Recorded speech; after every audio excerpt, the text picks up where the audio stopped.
Coming up on Maine Challenge, a special edition post-election in Georgia and post the insurrection in Washington.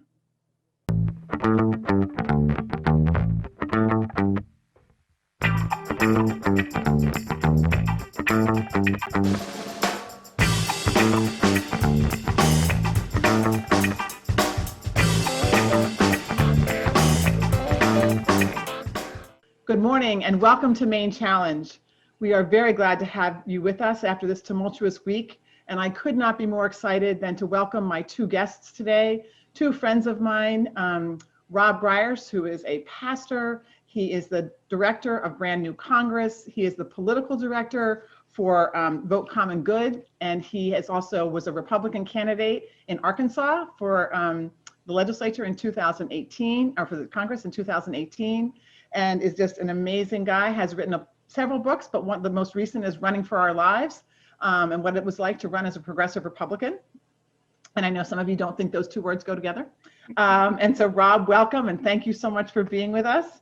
And then I want to introduce, yeah, it's great to have you. And then Dr. Michael Owens, who was a slate mate of mine in Brand New Congress, and he ran for the Congress in Georgia.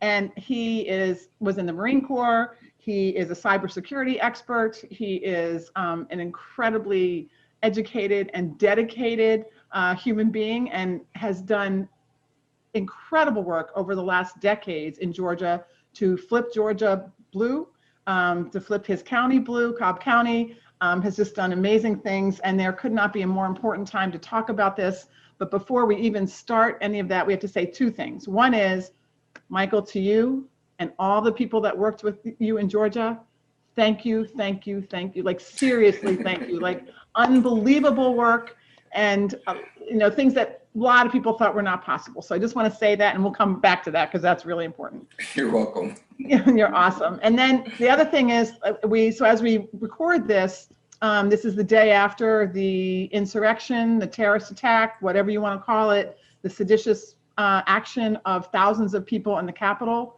And I think we're all still trying to understand it and understand its impact. But I figured if we didn't talk about it, it'd be like saying to Mrs. Lincoln, "Oh, other than that, how did you like the play?" So let me just turn to you guys and just ask. So I know it's still early. It's less than 24 hours since this actually happened. But what are you making of what we saw yesterday? And Rob, I'll start with you. Yeah, thank you, Betsy. It's so great to chat with you and Michael, and I look forward to hearing both of your insights as well. I'm in a place right now where I'm still, in a lot of ways, just kind of processing my feelings about what we watched unfold yesterday. I know yesterday I was so angry. That was kind of the overwhelming feeling that I had. Anger at the people who were making such a mockery of our process, anger at the hypocrisy of like the law and order crowd acting so lawlessly, anger at the president for inciting this, and members of Congress who know better inciting it, and in anger, quite frankly, that some of my friends' lives were in danger. And all three of us know people who were in Congress, and were in the chamber, and getting texts from friends, saying, "Hey, I'm okay. I'm in a safe place now." It just really, really made me angry, knowing that these are good public servants who are trying to put the needs of people first and make a difference in our country, and to have these terrorists, these lawless, misguided terrorists incited by the president of the United States, threatening their lives and well-being. I just so much anger. And there's a lot to unpack politically, yes, and the implications of all of that. But I have just kind of been sitting in just my emotions about all of this. Yeah. And I think that's where we have to stay. And Michael, I just want to say that I want to ask you about this, but I just want to say one of the things that made me so angry was that the work that you did and thousands of others to turn Georgia blue. We have this unprecedented thing where we have a African-American Black senator elected from Georgia. We have 2 Democratic senators. I mean, that should be the frontline news for months from now. And we got robbed of that. You got robbed of that. We all got robbed of that because of what happened. What is your take on what we saw yesterday? Yeah, first of all, you're exactly right. And thank you. And thank you for having me on and being with Rob. It was a fantastic opportunity. So thank you. And yeah, to your point, it was a letdown, right? It was some frustration. First of all, it was the first day after, a historic election. And so we're in the day after mode, right? Which should be quite celebratory. It's, it's reaching out, touching with folks. It's kind of cleaning up, tidbits here and there. And instead, right, it became a agonizing, terrifying aspect for all of us, for each and every one of us, especially as you mentioned, and as Rob mentioned, for those of us who have friends that literally are in Congress, and for people that we know that work on the Hill, and, not even members of Congress, but other people that we know, staff and aides and others, made it for a very terrifying event. But more so than that, it says to me, their safety, of course, is paramount. But what this did for me was it is the icing on the cake when it comes to what's been the worst presidential administration in the history of this country, right?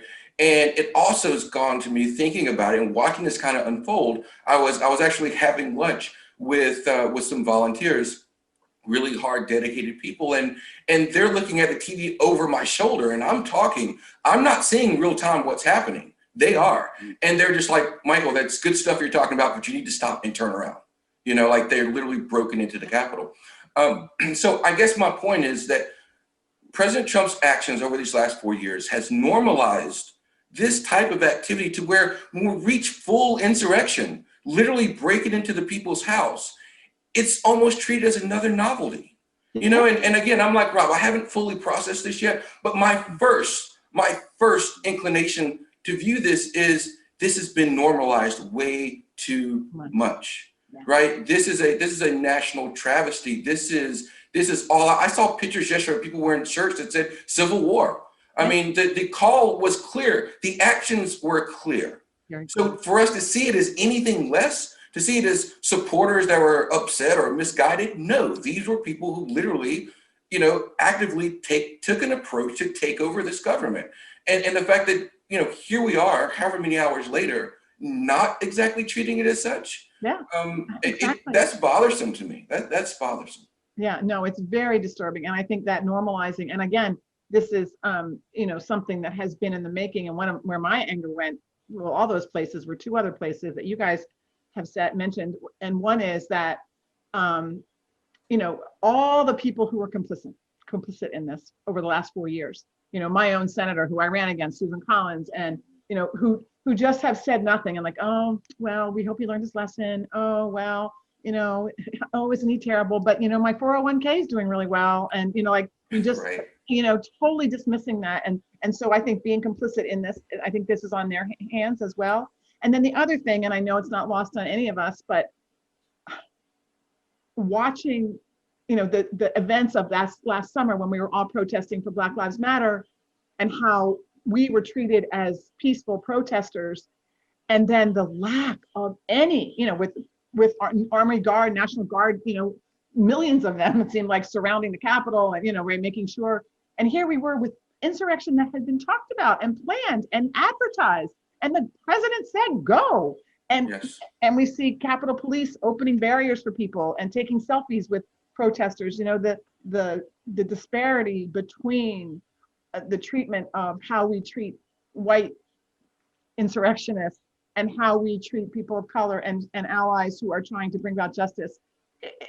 It's stunning. It's just absolutely stunning. So I think it's all linked together, Betsy. I mean, if you look at what you mentioned from the Black Lives Matter, and how people that are fighting for justice and fighting for people that have, against police injustice, and you look at that, and let alone the announcement that came out surrounding that and the timeliness of that as well, you start to see these things are connected. And least of us to be the conspiracy theorists, but these aren't conspiracists, right?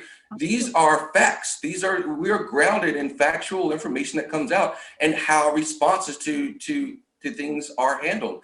And, here in Georgia, again, it hits home with us, because we did have Senator, shall I say, soon to be former Senator Loeffler, who was one of those who were advocating for it. We had several Congress people, including Congressman Barry Loudermilk, who just a couple of days ago was talking about how he was going back to Washington and how he was going to, speak to the will of the people of his district. And it was like, the people of your district voted, for both candidates, but right. They lost. This was truly the will of the people. So again, to kind of go back here and have President Trump attacking our governor, who is a Republican in his own party, having him going against our Secretary of State, and we all know about the phone calls now. So this is heightened because we also see the level at which the president and his cronies have been willing to go to stay in power, and then emboldening people, as you mentioned before, that are that are the good people on both sides, right? Or, the stand by, stand back and stand by is exactly what we saw. So, this type of information, like I said, didn't come from anywhere. And it was well known, it was well orchestrated, it was well organized and coordinated. And the failure, again, of, whoever, I'm not even going to point fingers right now, whoever was responsible for not heeding this attack for the same way with the peaceful protests that we saw for Black Lives Matter, again, there needs to be some serious conversations about this at all levels of government. Yeah, yep. Absolutely. And I think there is a not so subtle racism at play that the good white people aren't going to actually riot. There was not the same level of preparation. There was not the same level of awareness and anticipation of what could happen, during this insurrection.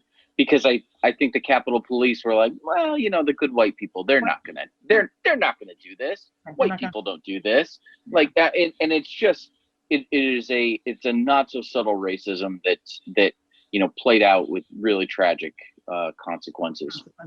Yeah.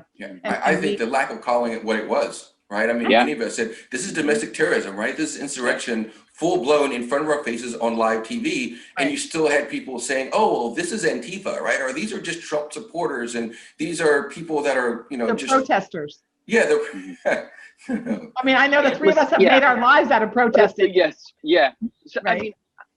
I live in I'm a pastor, as Betsy mentioned. One of the things that I say often to my congregation is this idea that words create worlds. That the words that we speak, and there's like, you go back in the the biblical story starts with God speaking the world into existence, and in that kind of poem and metaphor, and words create worlds, and that's a reality with the words that Donald Trump has used that have fomented this. Elected officials over and over and over again have done this, and you both have cited those. But then also, the words that our media uses, that not being willing to call, like we have had situation after situation after situation where, Michael's absolutely right, domestic terrorists on the right have shown us who they are, and we have not been willing to say accurately and correctly, this is who they are. And as a result of that, we have created this situation that we saw play out yesterday, and will continue to do so. Yeah. And they've been able to hide behind even legislation, right? Because we have to remember, I mean, these are still vestiges. I made a quip the other day about, I'm not surprised that people are fighting to hold on to the White House, because many of them are the same people that in the South are still fighting the Civil War, right? So, this continuation, and as you said, Rob, of not calling out exactly what it is what allows us to get to this point. And, I don't want to misspeak here, but I think it was even during President Trump's campaign, he talked about being willing to pay fees, right? Or bail for people that had gotten locked up. So, I mean, that's all encouraging, back to your point, Rob, words, right, that are put out there that's going, hey, he said this during the campaign, this is our president, he's our guy, right? So he's going to stand by us when we do things like this. And it's unfortunate, that we've seen this at every level in, legislation. There's still stand your ground laws, right? There's still, oh, I feared for my life, therefore I shot this person that was running away from me. So again, it's a culmination of these things, right? Ahmaud Arbery case that we saw, right, with his, literally being hunted down and shot in the street, not proverbial, literally being hunted down and shot in the street. And if it wasn't for that videotape becoming national news, which, thankfully, brand new Congress actually did its part in that as well, that, those gentlemen would still be walking free to this day. And we see this over and over again. And there was a kind of an epitome yesterday on where we've gotten. But again, this did not come out of nowhere, right? This was encouraged behavior that we've seen consistently and emboldened since Donald Trump has been in office, that has led us directly to this point. Yeah. And frankly, I'm upset, sad, and mad that we even have to talk about this. Yeah, right. I mean, I had talked about after the election, after we win in Georgia, after this election, we're going to have some serious conversations about, what happened with Tamir Rice and what happened with Jacob Blake. And before we can even get to that conversation, right, this kind of surmounts that and causes to immediate tension on dealing with this as well. However, again, I think these are still linked, right? This is all part of a larger institutional issue that we still have in this country that we have to address. So I want to just pivot here a little bit about from something that you said, Mike, about this has taken a long time to create, and I'm sure all of us would argue that Trump is a symptom of a long period, hundreds of years of institutional racism, institutional inequality, that's where this got to. But I want to turn now to the positive thing, which it was my original intent in talking to both of you about this amazing victory in Georgia. And I just want to frame it by saying, we are all really sad that we are here. We should have won all six. I mean, the fact that we did not win all those Senate races at a time where we have this guy as president and we have a pandemic and the worst economy, right? So we're sorry we put all that pressure on you. That said, we are so grateful that you guys stepped up. And I think that there's a misnomer or misunderstanding by a lot of people that like this was somehow some magic thing that happened in the last 2 months and or in the last 6 months or whatever. And I would love it if you would talk a little bit, Michael, about sort of the work that you've been doing for decades in Georgia to have conversations and to flip Georgia, to a place where they could elect these 2 Democratic senators. Do you want to tell us a little bit about what you've been doing? Yeah, I just for some context, I just want to mention a couple of things, and you're absolutely right. I mean, I understand kind of from a national aspect, this may have seemed like, oh wow, where did this come from? But just to peel the onion back just a little bit, I mean, it's over the last 4 years, I think, if you look at what's been happening, it will kind of start to tell the story a little bit. I became chairman of the Democratic Party in Cobb County, the 3rd largest county in Georgia, in 2015. I became the chair. I was a vice chair 2015 and 14 before that. But one of the key telling things was our county actually flipped for Hillary Clinton in 2016. That was the first time our county had went for a Democratic president since Jimmy Carter. Okay. Wow. And since Jimmy Carter. And so that to me was telling. We weren't the only county. There's a few other counties kind of in the surrounding metro area that had been historically red that we first started seeing the tune of that. And you have to remember, like my county is the home of Newt Gingrich, right? Of Johnny Isakson, of the longtime GOP stronghold of the state. In a lot of ways, GOP stronghold of the Southeast as a whole. So you started to see little chinks in the armor in 2016. In 2017, after Trump gets elected, the first national race that we had was the John Ossoff race for Congress that was vacated, right, because Trump's appointment to the Health and Human Services position. And that at the time was the most expensive House race. But my takeaway from that is what we were able to do on the ground. Right. Myself through efforts, I was able to mobilize 2,500 volunteers on the ground to get trained in phone banking, in canvassing, and our humongous nationwide postcard efforts that people in every state of this country has taken part of now started literally from that effort in my office. right? And so to see these things kind of start to come, when no one gave us a chance in the 6th district at all, and we came really close to winning that race then. And then you turn around in 2018, we actually did win that seat with now Congresswoman Lucy McBeth. And obviously we had the historic run of Stacey Abrams, Right. And I'll stop right there, because when we talk about Stacey Abrams, we have to talk about the fantastic, incredible woman that you all know from national politics.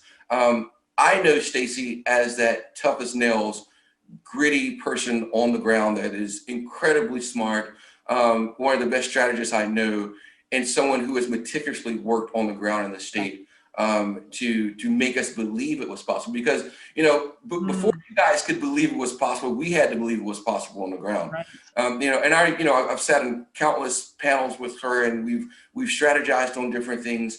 But getting people registered across the state, was a huge thing, and going out and talking to people where they were, and not giving up on areas, right, that we had lost decades ago. Yeah. And even in my county, right, when I was chair, being the first time that we had actually contested every single race in the county, because we had given up on so many races throughout the county because, we can't win those. But I knew that in order to get to the point where we are today, and to win statewide elections, we were going to have candidates of all sorts across, red areas, blue areas, purple areas, that would actually go out and campaign and run good races, and that's ultimately what we had to do to get it to this point where we could start contesting across the board and going out, and I can remember hosting events in solid red areas where I didn't know an organizing soul, but, my motto had always been to tell everyone, you are not alone. And no matter what street you live on, no matter what church you go to, no matter what school you go to, there are other people that are left of center that are out there as well. You may not know who they are. I've lived in neighborhoods in this county where putting out a sign was an absolute no-no. You absolutely would not do it. I can remember attending Democratic events in the basement of golf course clubhouses, right, where you had to know a special word, or be invited by someone particularly to even know that event was going on.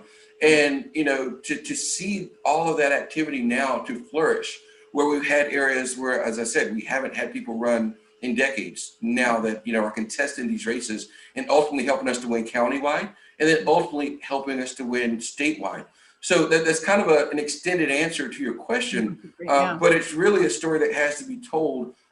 There was no magic to this, right? It wasn't, African Americans all of a sudden having a candidate to vote for. It wasn't having, white soccer moms that got it energized. It wasn't solely just candidates that came out of nowhere. This was a lot of hard work, and this is something that hopefully won't just be seen in Georgia, right? But it will be seen in Alabama, Mississippi, and Texas, and Louisiana, and other areas to where we absolutely have to continue to fight, because the will of the people is there, but we have to organize, we have to strategize in ways that, we can overcome the voter suppression, the gerrymandering, the tactics that we see, the voter intimidation, that keep people in power long after the tide is turned and long after their days are over, that we really have to continue to do this work. So thank you for giving me the opportunity to speak about that a little bit, because I know people are starstruck with Stacey Abrams, right? And now they get to see, the great talent that John Ossoff and Reverend Warnock, but even speak about Reverend Warnock and the work that he's done, and he chaired the actual New Georgia project to go out and register thousands of voters. He worked on initiatives to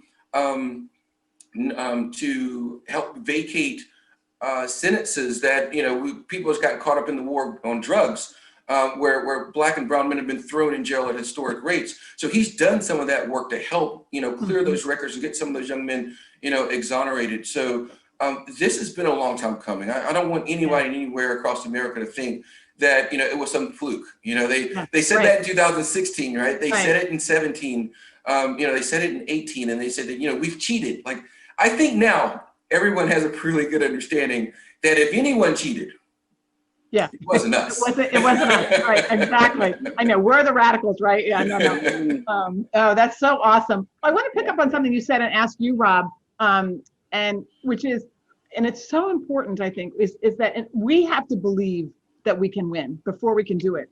And brand new Congress. So for those of you who don't know, look them up. Brand New Congress is this extraordinary organization that knows, I think I'm going to say one thing here, Rob, and I want to turn it over to you, but it knows that the priorities that we have, healthcare, criminal justice reform, equality, Green New Deal, economic equity, all of those things are the majority opinion. Yes. They are the majority opinion. And yet we don't have a Congress that reflects that. And so Brand New Congress helps to find people, and for those of you who know, AOC was the first, famous candidate, and this year has been joined by Cori Bush and by Jamal Bowman, as well as a lot of other allies.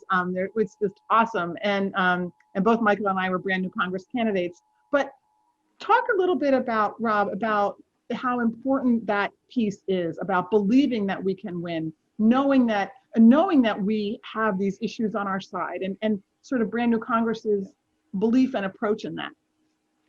Yeah, you're absolutely right. And I want to just be real clear that these being winning issues, whether it's living wage or Medicare for all or addressing climate change through the Green New Deal,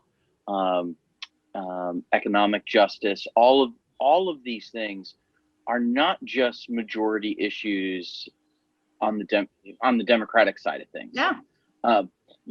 These are majority issues with Republicans too. Yeah. I like, it's amazing to me how often when these issues are on the ballot in red states, they win. Maine. Exactly. And so, what we find is that, when we can cut through the noise and actually connect with voters and have, what we like to say, extraordinary, ordinary Americans as candidates, really remarkable people, organizers and activists who have done the work and are doing the work and know how hard it is, but believe so much in what they're trying to do that they're willing to do the work. There is such an opportunity all over the country to bring about this kind of, seismic change that we need. And, we're just about here at the end of January. We're going to be opening our nomination process again and begin the hunt for amazing folks all over the country that that can carry the banner forward and keep the movement going. And so I would encourage folks to nominate people that they know, because there are amazing people all over the country doing this kind of work. That what we need is not career politicians. We don't need people running for office as a vanity project. What we need is people who will take seriously the fact that our congressional representatives, representative is literally the job title. And literally literally the job title. And what we need is people who will represent us in the halls of Congress. And it's so tremendously important now more than ever. We need, during a Biden administration, a Congress that is going to represent us and care more about the needs of regular people than corporate donors and party establishments and all of those things that don't serve our interests. And that's what Brand New Congress is all about, is trying to get those kinds of people elected. Well, I want to talk about the impact it's going to have, but I want to go back, Michael, to something that you said, and Rob, I want you to weigh on this too. So when we talk about organizing and we talk about doing the work, I think that it's not just the quantity of calls that are made or texts that are made or, slogans that we figure out, but it's the quality. And I think that's the difference. And that's the difference in the work that you've done, Michael, and that the Georgia organizers have done. And you mentioned a little bit with Reverend Warnock, but talk for a little bit, if you would, about, you don't want to just people knock on the door and say, "Hi, I'm Michael Owens, I want your vote, thanks, bye." I mean, help people understand what exactly is that we're talking about when we say deep organizing or relational organizing, or the kinds of things that actually really worked, I think, in Georgia. Can you talk a little bit? I think one of those things comes with understanding who the voters are, who the people of your county or your state or your town are. I mean, you just mentioned a few minutes ago about representative, right? So who are you representing? Who do you want to represent? And truly understanding those people. I mean, we talk a lot about ensuring that the people get to elect their representatives, not the representatives get to elect their people, right? And that's the fight you see sometimes, because some of these narratives want to get shaped to where the messaging that goes out fits a certain demographic of people. And that's not what we're going for, right? The goal has to be to represent people and their wants and their needs. So a lot of it starts with going to the people where they are, right? Meeting them and listening and finding out, what are these issues that are important to them, and answering their questions. So much of the organizing isn't about just me talking to you. It's about you talking to me. And I think we skip that step lots of times. We listen to far too many consultants that fly into town from somewhere and they go, okay, here's the script, right? Here's what we got to do. How much money do you have? And okay, 30% is going to go to this, 20% is going to go to this, and 15% is going to go to this. And that's the script, that's the playbook, and we can roll this out anywhere. And that is just patently false, right? You can do that. I mean, make no mistake. But when I talked about going to parts in this county where I knew no one, where we had not won a race in decades, I remember I found a public library and scheduled it, and we reached out to every person that we knew, and then we just put it on social media and said, hey, we're going to have a Democratic outreach meeting, right? Just an introduction on who we are, and we want to hear from you about how what's going on in your mind and how we can help you out, make things better where you live. We had 124 people show up on a cold Tuesday evening, right? And thanked us literally for just showing up. And those are the kind of things that starts to change the hearts and minds of people about the organizers, not just about the candidates, but about the organizers and people that are coming into the area. We had a slogan, if you will, through one of the past years about we vote local, but we also organize local.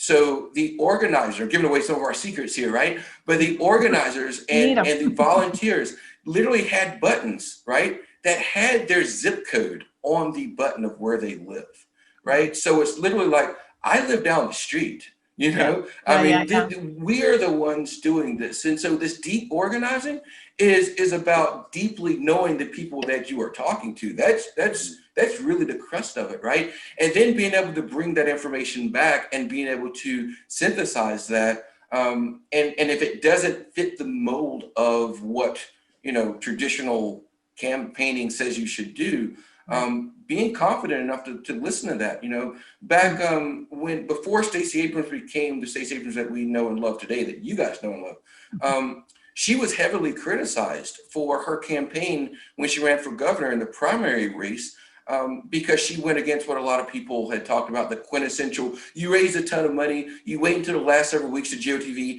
and then, you get on TV and news and flyers and all that as much as you can. And I remember candidly having this conversation and being involved with what was going on. And Stacey's approach was, no, I am going to spend money as we make it, and we're going to reach the people consistently and continuously through this campaign to let them know we are here. And then that becomes force multipliers as we're out in the community. And, it's amazing to me today to still talk to campaigns and talk to other, campaign strategists, who still want to just take that old approach of, we're just going to stay, silent and just raise money and only talk to these voters during GOTV. And I think ultimately we have to change and understand that that's not the way. When you're trying to run grassroots, people-oriented campaigns, where a lot of times we're not necessarily going to raise as much money as some of the other candidates, it has to be about continuously engaging people on the ground, and not, this is ultimately important, not just when campaigns are going on. Yes. But we have to do this 365 days a year. And if anything, our voice as organizers are louder when there are no campaigns going on than when you're caught up in the shuffle of, 100 street signs on every single corner. Yep. And that's one of the things that I've so appreciated about Brand New Congress is like, it's looking for people who are all in their communities, who are organizers to start with. They don't have to try and make that happen. It's like, that's who we are. And I think also, Mike, one of the things that you said that I think is so important is that This has to be 365 days a year. And the old formula, and Rob, I want you to talk about this. The formula is, and this is the one that Chuck Schumer used, frankly, in all the Senate races that he lost, raise a ton of money, and then not only just put ads on TV, but put negative ads on TV. Tell us how bad the other guy is. And I think we have moved from that. And Rob, I'm curious, you know, on all the races we won, you won and have worked on, it seems to me the better strategy is tell people want to know what you're for. Like, what are you going to do for me? Like, how can you help my life? And that seems to be the winning strategy, but it's so antithetical to what the I call them the political industrial complex consultants say, you know, which is the opposite. So can you talk a little bit about the strategies that you train people in and work for? Yeah, you're absolutely right. And, you know, there's this approach of connecting with real people about the real issues that they're facing in their lives is the thing that wins. Because what we've got to do when you're doing what we're trying to do, which is challenge the political establishment, you've got to be able to cut through the noise. You've got to be able to help people move beyond their reflexive political identity, their reflexive, you know, loyalty to either a party or to, you know, their incumbent in some way. Yeah. And to do that the way to break through that noise is by having these kinds of conversations and talking about issues that matter, talking about them in a way that connects with where people are really at, and not waiting until the last minute to do it. You know, the scare tactics with the negative campaigning, that works if that's at the last minute, but doing the kind of stuff that Michael's talking about, you know, it takes a lot of work and it takes a lot of time. Yeah. And I think so often we give that short shrift, you know, and we all we don't work too hard. And so everyone's looking for the silver bullet, you know, like, what's the one thing I can do that's going to make me win? And it's just not that. It's got to be. And I think the other piece that I think, Michael, that you said that's so important, and I was listening to another organizer from Georgia speak on the news or on some show, and, you know, it really was about not only listening and making sure that people, you know, hearing where people are, but it's also engaging the whole of them. Like engaging them in their culture and engaging them in culturally understandable, or I'm not saying the right word, but you know what I mean? So like to engage all of them, like, so to have, and this one was saying, you know, so we play music that people get, you know, we serve food that people like, you know, like we're not serving, you know, tuna fish finger sandwiches, you know, like we're, you know, and I think, and that's part of the zip code. It's part of being from there, being grounded in our communities, and right, that stuff is just so important to those victories. I agree so much. And, you know, in past campaigns, that hasn't been the case, right? And I think, you know, you hit the nail on the head talking about just from a political consultant standpoint. This is the playbook, right? This is what you're supposed to do. And, you know, there's plenty locations and you know, GOTVs where we had tamales, right? And people were dancing salsa, and, you know, they were international GOTV events we did where we had, you know, our Indian population that was out, and, you know, we had, you know, I got multiple literature in English and Spanish. You know, there was just a real outreach that we saw to meet people where they were, to ensure that we talked specifically to different demographics that we had to get in different parts of the state that historically, you know, we may have missed over. So yeah, it really takes its heart of getting to people directly where they are and speaking to them in their language. And I mean, figuratively and literally, right? Speaking to them in their language. Exactly. You know, I remember we had discussions here about how do we say runoff in Spanish, right? What's the right term to say? Because there is no term for Spanish, and the simple thing is to put it in quotes and just say runoff. Well, that doesn't work, you know. Or do we say, you know, esta elección segunda, right? Like, who knows what, you know? And we've never had those conversations before because it was never given that much thought. Right. But, you know, I saw those things happening this year. so that you get the true whole of the demographics that we're going after to take part in the election. And I think also they felt more ownership in it, right? Yeah. I mean, our Asian American vote had quadrupled. I mean, you just saw it across the board, where people really felt empowered. But I think it also goes back to they realize what's at stake, right? And I think when you have an administration like the Trump administration, you have candidates like David Perdue and Ms. Loeffler, who are lockstep with the president, right? And are doing everything in their power to disenfranchise people. And, we have military bases here in Georgia, right? So when the Trump calls, veterans losers, that hits us home, right? We have a major immigration detainee station here in Georgia. There were ICE raids throughout this state. So these are things, again, that hit families, that hit voters. And so, he can talk all he wants to about illegals and different people who are and felons and all this, but at the end of the day, these are families you're talking about, right? And these are issues that are hitting people, not in a hypothetical way, or not even in a legislative way of, we could get Medicare for all, or we could get, minimum wage increases. We're not talking about things that could happen. We're talking about things that actually are happening right now, right? We're talking about, people that are dying in our jails. We're talking about families that are being separated from their children. So when we talk about tangible things that are literally happening, people understand, Hartsfield-Jackson Airport, which is in Atlanta, the largest, busiest airport in the world, was a site to where we had people trying to get back after the election and they could not, right? And, myself was down there. I remember John Ossoff was there. The late Congressman John Lewis was there, right? Fighting to try to interpret. We had a call for lawyers because we had to try to interpret what Trump's executive orders actually meant and were they enforceable or not. And meanwhile, there's people getting turned around on planes and being sent back to foreign countries who actually are Americans or should be allowed to be here. These are tangible, real things, again, that has happened throughout the course of these last 4 years.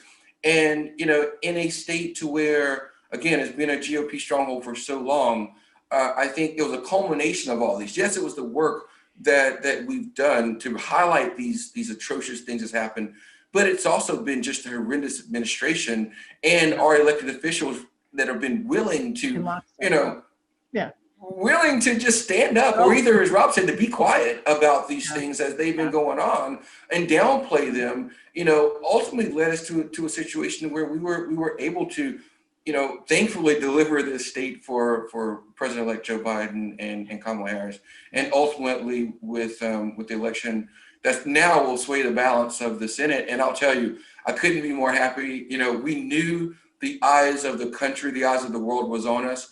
And I'm proud, right? And I'm happy, I'm thankful that we got this opportunity, right? I mean, we could have just, we could have, not stood up to the moment, right? We could have ultimately not succeeded. I don't think that would have taken away from anybody's effort.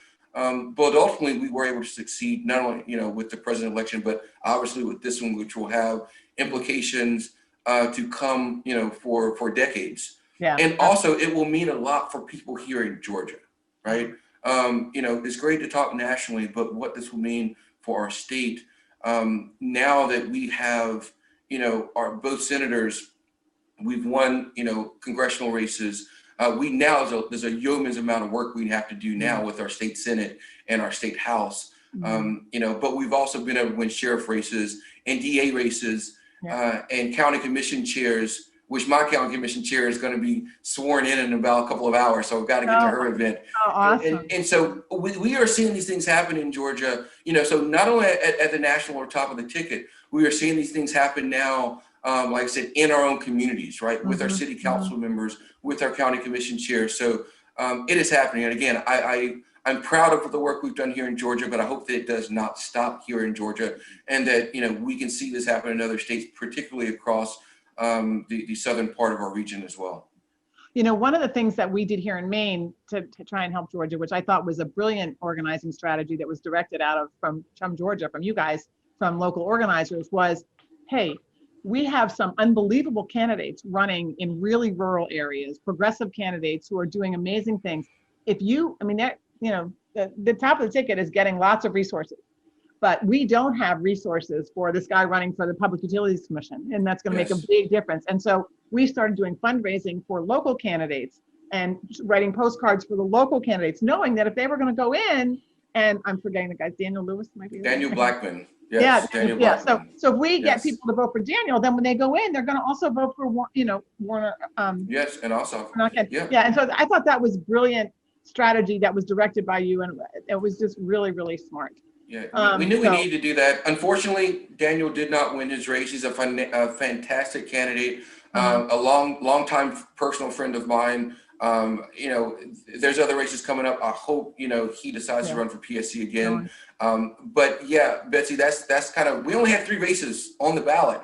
So down ballot drop off is a real thing. And we had hoped with only 3 candidates, that we wouldn't succumb to that as much. But unfortunately, we did. The drop off was significant enough to where he was not able to win. But you are right. I mean, this speaks to, voting all the way down, ensuring that, if anything, I like to highlight local candidates even more, because we know the top of the ticket candidates are going to get their pub, right?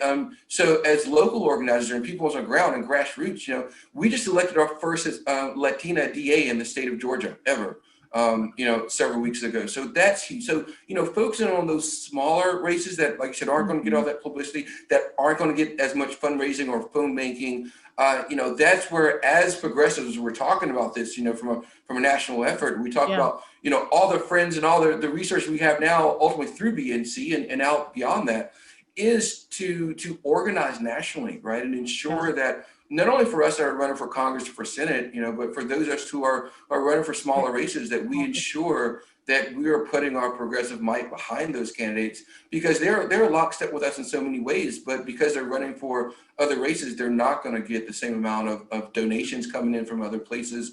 They aren't going to be at the top of the headline when, there's news, and outlets. So we have to make sure that if we do this, we're also building this bench. Right. Exactly. And we can carry priorities from DC all the way down, to Main Street. So that's what we could have to continue to do. Yeah. And again, that's one of the things that Brand New Congress has, I know it's in our mission, so it's awesome.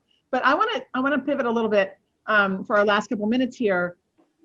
So, okay, so let's talk about now what, right? So here we've done this thing, right? We've been incredibly successful in some ways, and of course, we would like to be more successful. But so now, as I read it, and I would love to know what you guys think about this, the squad, some very strong progressives really do have the chance to be the balance of power in the House. And certainly now that we're in the Senate, and I know that it's a little more problematic in the Senate with a 50-50 split with Kamala Harris, being the deciding vote. But so now, what's our advice to our friends there? What's our hopes, or what are we thinking that now it seems like we'll be taken more serious. I don't know. What do you think, Rob? Yeah, I think I think there's 2 things. One is bold progressive ideas work. Yeah. They excite people, they animate people, they inspire people. And I mean, you just think about how much the needles move just on, like an issue like universal basic income, as an example. Right. Yeah. This was something, a year ago, it was, political policy wonks that were talking about that. And now everybody's like, hey, it actually would be pretty good if I had a check for $2,000, that actually might help. So it's bold progressive ideas are the things that move the needle, that inspire people, and that work. Yeah. And what I fully expect is for AOC and Rashida and Jamal and Corey and the rest of the squad to continue to provide that kind of bold progressive leadership. That's why we were so inspired by them in the first place. And Corey last night, in the midst of being moved to safety because of threatened insurrection was writing legislation Right. to address it. I know, like right? this is what happens when you have amazing progressive leaders, and so I fully expect them to continue to be bold. Now, I think at the same time, I think it's important for progressive activists to give them some space. Yeah. Let them be themselves. I grew up in religious fundamentalism, where if you didn't do everything the way you were supposed to, you were cast out and excommunicated. Right. Yeah. And I think the worst thing that could happen to us as a progressive movement is to adopt that same kind of fundamentalistic attitude. Yeah. I really, and listen, we're going to have some differences on tactics. We're going to have some differences even on policy. That's okay. That's good. That's healthy. Let our leaders lead us, and let them be themselves as they do that. And while we're doing that, we've got to keep right on working, because right now, like, if we want to grow the squad, if we want, we went from one brand new Congress representative in the House of Representatives, and not an insignificant one in AOC, to now having 4. If we want 8 or 12 or 400, we've got to do the work now. And so while they're doing their work in DC, we've got to be doing our work all over the country, whether it's in Georgia or Maine or Arkansas or wherever we're at, doing this work, so that when the election rolls around for 2022, which will be here before we know it, we've got to be ready to send Alex and Corey and Jamal and Rashida as much help as we possibly can. Yeah. And so, Michael, what do you think when we're looking at this? What are you hoping for? What are you expecting? What are you wanting? Thinking that, I had the same reaction about Corey, who was a friend of all of ours, and really here she is underneath the desk writing legislation, and her senator, was one of the ones that they're trying to expel. Yeah. Anyway, so but what do you think? What are you thinking? What are you looking forward to or thinking about? I understand that our friends that are now in Congress are cut from a different grain of cloth, right? And you're right, Rob. Bold, bold efforts that really, in many ways, we've talked about it before, echoes the will of the people. We know this, okay? What we also have to understand is there are many other Democrats and Republicans who also know this. It's not that we're the only ones who have some epiphany about what's best for this country, right? They know this as well. So, I think for a lot of our supporters and a lot of progressives and those on the left across the country, give our members credit for being smart, first of all, right? For being smart, talented people who've been able to navigate their way to get to this point. And you can't always be that quarterback, right? This is, like it's a video game and you're controlling their motions through a joystick. That's not how this works, right? As Rob said, give them the space, right? Give them the respect, give them the time to be able to work and expand, not only through efforts I think we could do as candidates to join them, right? Or the work that Rob could do to help get more people there, but to allow them to work with now their colleagues, right? To expand this message. And we know we're on the right side of history with these things, right? And again, a lot of their counterparts know it as well. I ran into people on the campaign trail and through canvassing that will say, oh no, I'm absolutely against this Medicare for all, right? I'm totally against this. And, I've also gone to doors and explained what it is without saying the word Medicare for all. And they're like, oh yeah, I'm definitely for that. I would love to have that. But if you say Medicare for all, even to Democrats, you say it, they're like, oh, no, right. I can't do this, right? Yeah. So a lot of it is about, getting rid of the hashtags. Even though we rally around that, we also have to understand, be smart enough when we don't use that, right? It's just like, going to some spaces where you wear that big D on your shirt. Sorry, Rob, but other places you don't wear that D, right? Right.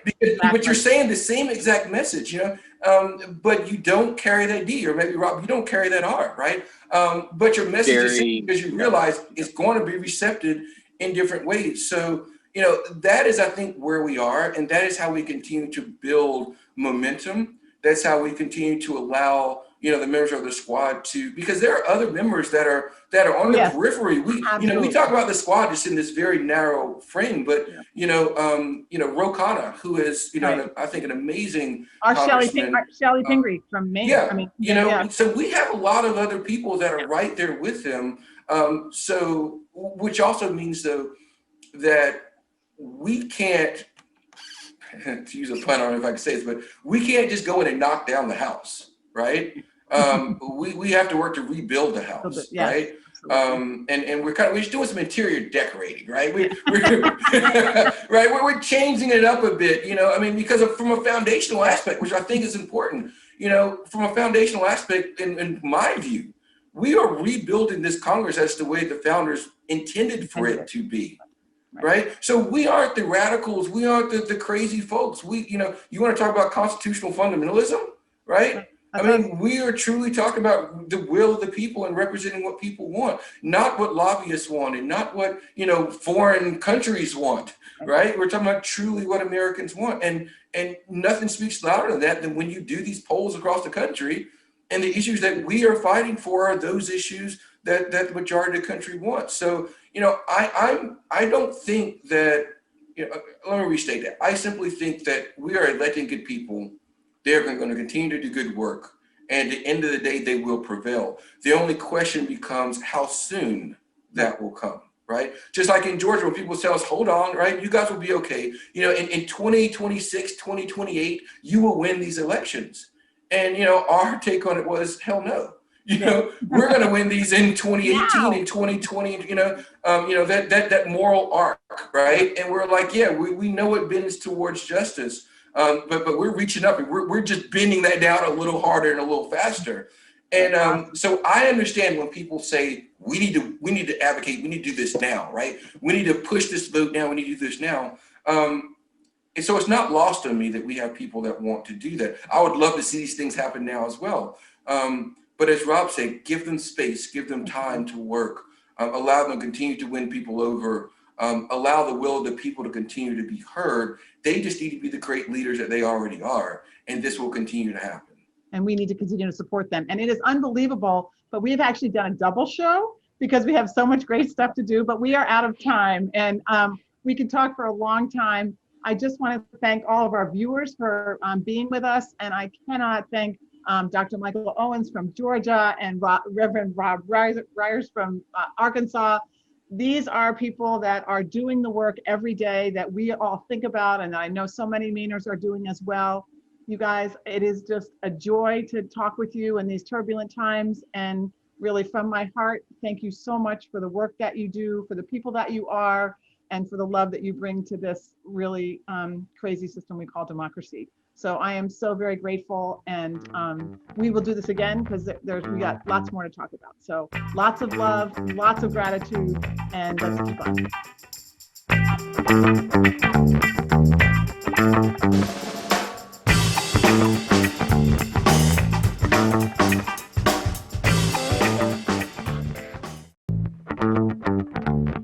Show your support for Maine Challenge and LCTV's programming.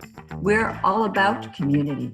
Please go to lctv.org to make a contribution. Your support makes us stronger together.